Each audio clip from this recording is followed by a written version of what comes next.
Hi there, I'm Matthew Piggott and welcome to this webinar by Skarn Associates. We're going to go through today some of the reasoning behind Skarn's approach to benchmarking sustainability disclosures in metal mining and performing like-for-like comparisons between different supply chains. And before we begin, just a few housekeeping rules. We're going to run for hopefully around 20 minutes, so it will leave us time for questions at the end. In the webinar interface, you should see a button for questions down below. We invite you to submit your written questions as we proceed through the webinar, and we'll run through those at the end. So sustainability disclosures between mining companies can be unique from company to company. Now, on the one hand, every mine is itself unique in terms of mineralogy, the process flow sheet, the morphology of the pit or the underground shafts, the depth, the size of the operation in terms of output and the products that it produces. But geographical location also adds further layers of complexity. Every supply chain to market can be different depending on product specifications, impurities, the distance to the downstream facilities and the local availability of power and water, for example. And it's important to also recognize these local differences. And company disclosures themselves are a further variable to take into account. Between one company and the next, the coverage of what's inside the boundary may be very different. So we've got some examples on the screen for you. Is the impact of contract mining considered inside the direct emissions if the fuel on site is purchased by the contractor for the fleet and not by the company themselves? The answer to that is no. So it wouldn't be within the boundary. So you could end up with a very much lower scope 1 emissions figure for a mining operation.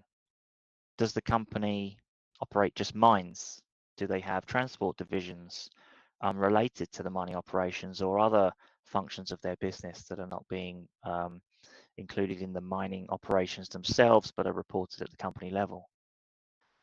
Or are they an integrated miner, smelter, refiner where they have more facilities and they go further down the chain towards refined metal than other producers? Now, these considerations mean that perhaps no two mines can very easily be compared one to the other, with the unique factors defining their operating profile or their output, the cost of production, their emissions footprint, and between companies as well. It means that it can very often be the case that you cannot simply take one number from one company and another from a second and compare them on the same basis. How do we compare operations when looking at these emissions profiles? Really, two commonly used approaches to assess the carbon emissions impact of a property. One very well known outside the mining sector, be something like a life cycle assessment approach. And then the second would be the process that Skarn takes on, which is a form of standardised benchmarking. Now, both have their advantages and disadvantages and effectively run complementary to one another for their own purposes. And the basic premise can be thought of as this: life cycle assessment will go incredibly deep about that one operation and go into incredible detail, plotting out the process and all of the inputs within that process to do an extensive boundary, often aiming to be something like a cradle to gate approach of every single input that goes into that mining operation, such as the production and transport of fuels, not just the burning of fuels on site. Now, on the other hand, the benchmarking approach is centers around looking across a global population within a defined boundary, but doesn't go into the same level of depth.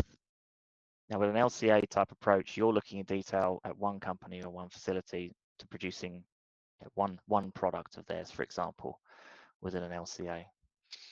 And that means that you're not doing the same process for every single operation in the world on the same basis. And so you lack real visibility into comparative properties to provide extra context. And the benchmarking case, you have the advantage that you are looking across all these other properties, but you don't have that depth upstream. Any two LCAs can effectively be different in approach, boundary, inputs, the specific factors that are being employed for emissions, meaning that effectively they cannot be compared like for like. Now we could say, yeah, no problem, I've got this sorted.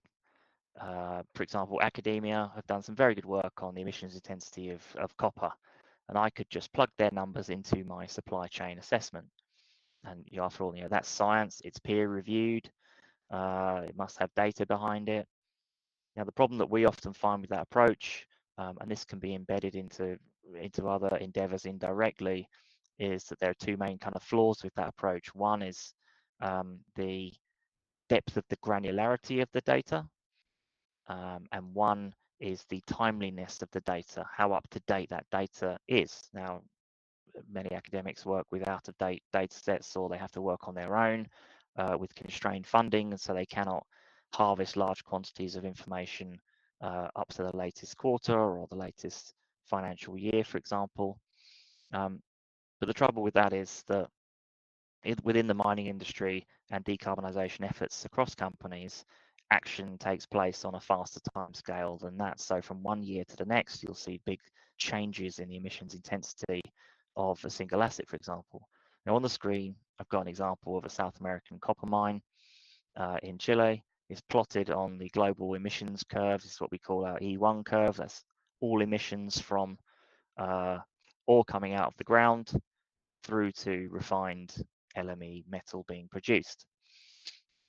This mine has got an emissions intensity of almost 4 tons of CO2 equivalent per ton of copper. And you can see there's a huge wide range across the curve of intensity of properties. Now that's in 2018, it had an intensity of almost 4. Fast forward to 2020, that emissions intensity had fallen to 3.1 tons of CO2 equivalent per ton of copper produced. Very big change as the miner started to bring in renewable power purchase agreements and other items happening at the mine site, such as fuel efficiencies, employing autonomous trucks, some other sort of renewable energy provided systems. You can get, mechanical, kinetic energy recovery conveyors to transport ore on the site. These type of things could be the use of biofuels at the site, where from one year to the next, a trial is completed and the use of a biofuel is introduced at the mine site to heavily reduce emissions. By 2024, that mine's emissions intensity had fallen down to 2.6 tons of CO2 equivalent per ton of copper. And so if you're looking at the real world emissions about what's happening on the ground, it can be very different to, say, an academic study, which may be very targeted in its approach, but may only be limited to a certain year, for example. In this case, we've got emissions intensity falls by 22% from 2018 to 2020, then a further 16% through to 2024. So all in all, we're just over a third lower in the emissions profile in those 6 years. Now, I mentioned the granularity of data. This is very important, not to look at average data sets like a global average, and to narrow down your supply chain data to individual assets. It's extremely important in order to generate the best data, for example, on upstream emissions for your purchased products, or for your investments, if you are an investor in the mining industry, for example. Now, I'll plot it on the curve. This is 2024 data. We've got our mine with an emissions intensity of 2.6 tons of CO2. The global average is 4.34 for that year, so wildly different if we were using a global average. So, oh, that's good enough. Global average, it's not. If we look at the country level, going down to a regional approach, saying, well, we can take the Chilean average, we can see a different number entirely again, both for the global average emission intensity for copper production, but also to the asset level intensity number.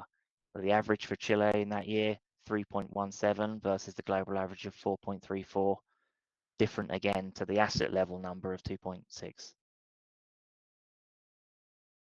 Even within Chile, you can see demonstrated within that average of 3.17 across the middle, you've got a wide array of intensities of copper production from various operations there. It's very important to try and target your supply chain down as specifically as possible. Now, even within your assessment of individual operations, and we talk about the granularity both of timeliness and about choosing individual assets in your exact supply chain as being very, very important.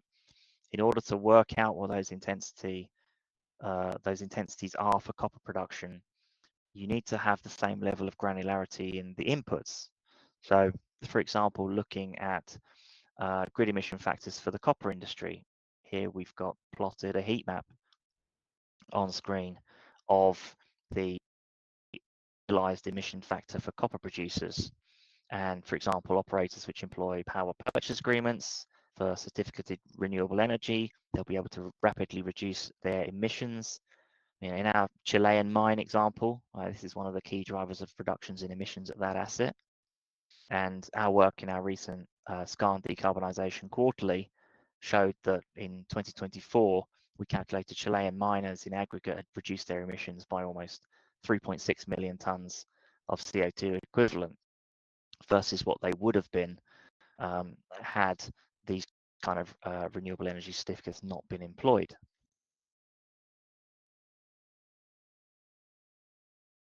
And mines are multi-metal systems. A typical mine will produce a combination of metals from the mineral assemblage through a combination of mining, concentration, physical or chemical separation processes, and pyro or hydrometallurgical processing of intermediate products. I got an example on the screen now. This is a very simple setup. We've got one overall property which operates two separate processing circuits. Firstly, you've got the copper concentrate producing sulfide operation on site, conventional mining, milling, and flotation, followed by third-party smelting and refining, for example. But also present on site, we've got a heap leach of oxide material. Now, the heap leach operation doesn't have any gold associated with it because that's all been weathered out. And in the sulfide operation, that's where you'll find gold within the sulfide minerals. And pretty typical for this kind of flow sheet. This process, the gold will be liberated from the ore and it will report into the copper concentrate, and so it'll be shipped. So we've got two valuable co-products being produced at that mine. Now this will be recovered later from the anode slimes at the refinery. And the question is, how do you account for the emissions between these two metals? You are mining the rock, you're doing all the comminution stage and the flotation. It may be sequential flotation if you have a more complicated flow sheet between different metals. You're floating off copper, then floating off lead and then zinc, for example, into separate products. How do you account for those? Now, academic literature to date on carbon footprinting within the industry has drawn on established life cycle inventory and assessment practices from other sectors.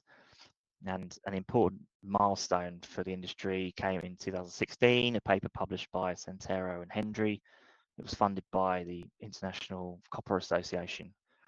And this attempted to harmonize various practices across the industry to one similar approach. Now, there were contributions to the research from the Aluminium Association, the Cobalt Development Institute, Eurometaux, Euromines, the International Aluminium Institute, ICMM, International Lead Association, Zinc Association, Manganese Institute, the Molybdenum Association, Zinc Association, Nickel Institute, World Steel Association. So lots of involvement and input. And while this was aimed at the production of LCAs, the work is nevertheless an important consideration for Skarn's approach when we look at emissions across the industry and how to allocate between metals in multi-metal systems. Generally speaking, the documents produced following this academic work by all of the industry associations mandate a kind of preferred hierarchy for metal content, mass-based allocation for base metals, and using economic allocation where precious metals are present. Now, the mass-based allocation for base metals, based on the contained metal, says that if half of the payable co-products in your copper concentrate is copper, then half the emissions should be allocated to copper, and if the other 50% is present as maybe a zinc, then that would be carrying 50% of the emissions for producing the copper concentrate, for example. And economic allocation relies on a value-based split of emissions.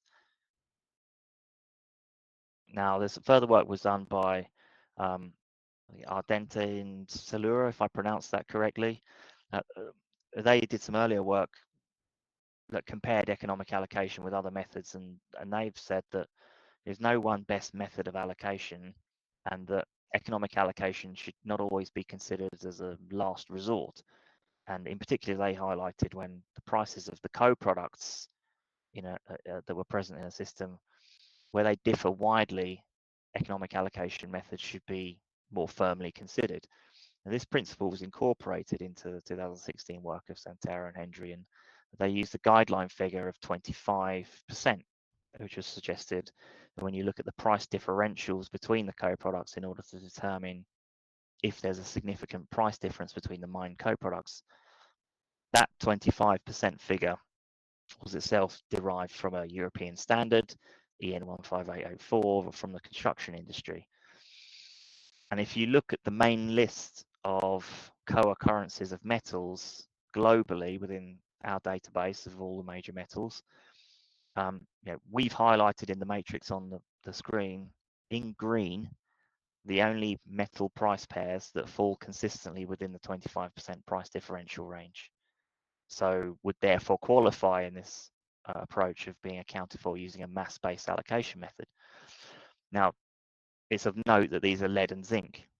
These are commonly associated with silver. We'll get onto that on the next image.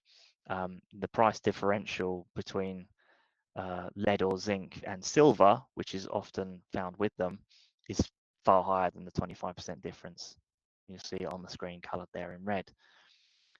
So, our background is working with industry cost curves, supply curves, and there's a long established body of practice in the accounting for the revenue contributions of co-product metals when you're looking at cost of production for anything. So when you're looking at calculating the marginal cost of production or looking to examine supply curves for any commodity globally. This is all rooted in the long established economic theory of supply curves. And so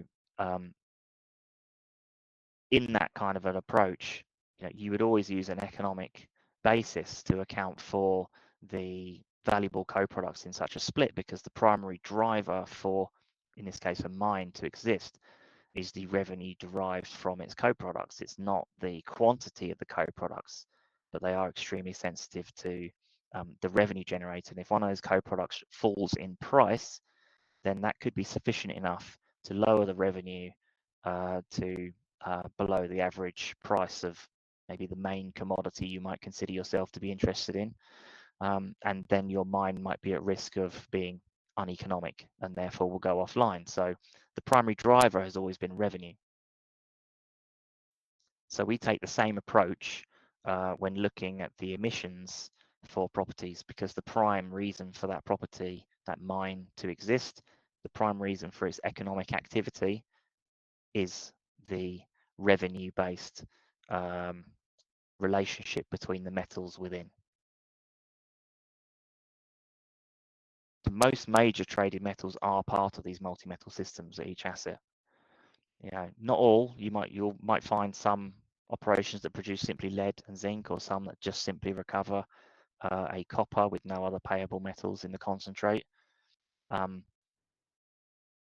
I've charted on screen in our data set, encompassing the majority of global production of all these major metals, some of the main relationships between metals. So 25% of nickel occurs with the presence of precious metals.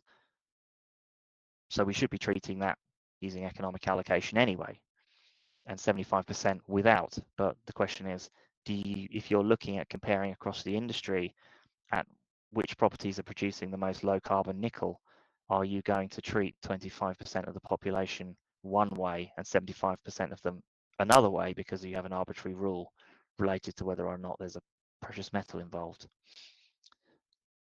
Only 3% of cobalt is associated with precious metals, 81% of cobalt and 88% of lead and zinc is associated with precious metals. So if you're looking at those industries, you really should be looking at economic allocation to do any comparison across properties and to look at competitiveness on a carbon basis.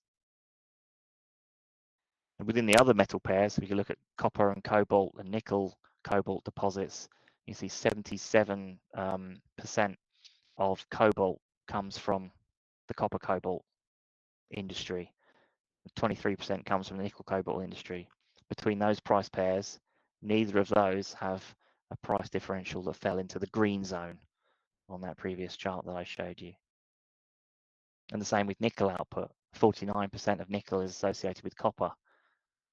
Are you going to be treating those deposits in a different way to the remaining portion of nickel production? So it's important to have a harmonized approach across metals and commodities rather than treat different pockets differently, so that you can compare them on a fair basis. So how do we solve for these kind of problems? You've got lack of disclosure from companies sometimes, different boundaries, different items reported, different levels of maturity in company reporting. You might have different information presented in LCAs and product boundaries. Our contention is that you should use a standardized approach across all the metals present in these multi-metal systems.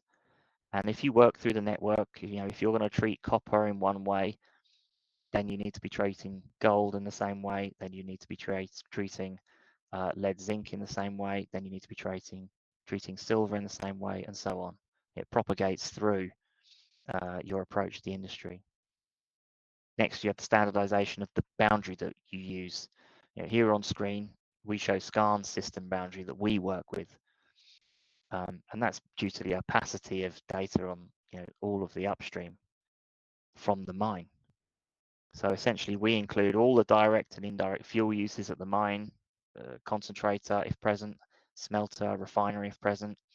But if a smelter or refinery isn't present and a property is only producing, say, a concentrate and shipping it, we include the necessary downstream steps, such as ocean freight of the intermediate product, and the processing of it, and the refining by a third party to the saleable metal. So the integrated miner, smelter, refiner can be treated the same way as the copper concentrate producer. We model those individual supply chains about where that material is going based on trade data or individual customers, so that we know how far it's traveling and where it's being processed and the emissions intensity of the smelting downstream, for example. And then next, by taking the standard approach to allocation of emissions between metals in these multi-metal systems, we can ensure that all properties are treated fairly and equally. Now, what you end up with is this E1 curve, where you can place all operations on a benchmarking curve. It's extremely complementary to other efforts to look in detail at your individual operation. And an important part I want to mention about comparability is, upcoming regulations like the ESRS. They make reference to comparability of data, comparability and consistency of data.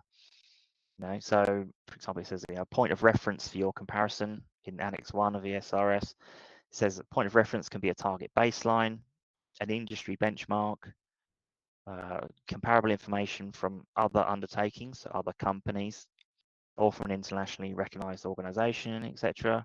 So you could use, a number come up with by the Nickel Institute, for example. But to use information from other undertakings, you have to be sure that it's on the same basis, okay? So this is why I say it's so important to have in your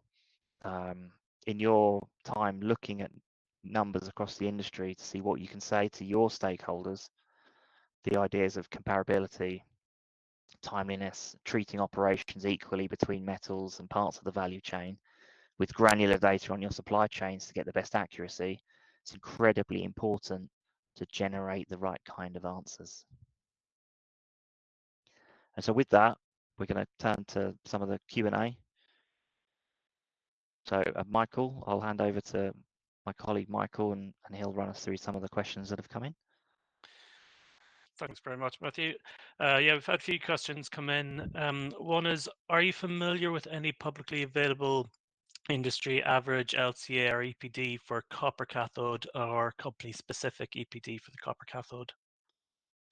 Not an EPD, but I think there is LCA information available. I think the International Copper Association has something. I don't know the number off the top of my head, because the whole gist of my webinar is not to use those kind of numbers, but to see the value in numbers, for example, produced by our company Skarn.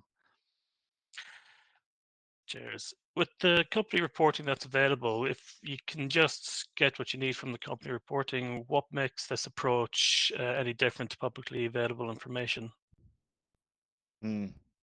I think that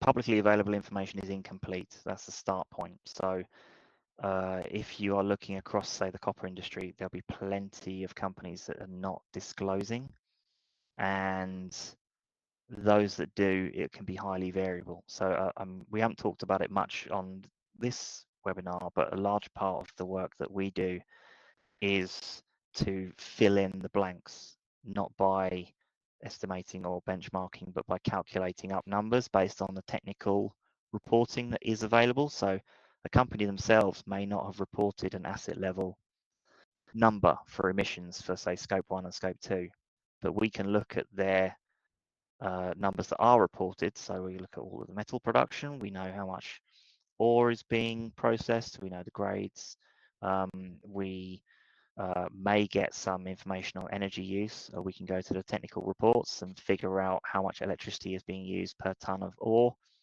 If they don't report diesel usage at the mine, we can go to the budget from the technical report in the mine plan and find out how much they are spending and what's the price assumption used, and back calculate the quantities of diesel. We can figure out the type of power plant present on site, and based on how much power is going to be required, how much fuel is going to need to go into that. Therefore, you can kind of calculate up all of the building blocks that are missing elsewhere in the industry. So that's a really powerful reason not just to use what you find reported out there. Also, the things I mentioned earlier in the webinar about different companies reporting on a different basis. So we've come across companies where they have not included diesel used in the mine fleet in their scope 1 calculation, even though they run the mine fleet and they're buying the diesel.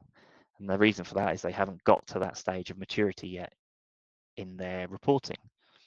Conversely, other companies may operate contractor mining, so they will report their scope 1, and if they've outsourced everything to the contractor, so operating all of the mining equipment and the provision of fuel, if that's not being done by the company who owns the actual mine, then that will not be included in their scope 1, because scopes are all about ownership of emissions, not whether it's direct or indirect. So for it to be scope 1, it's got to be direct in the control of the company.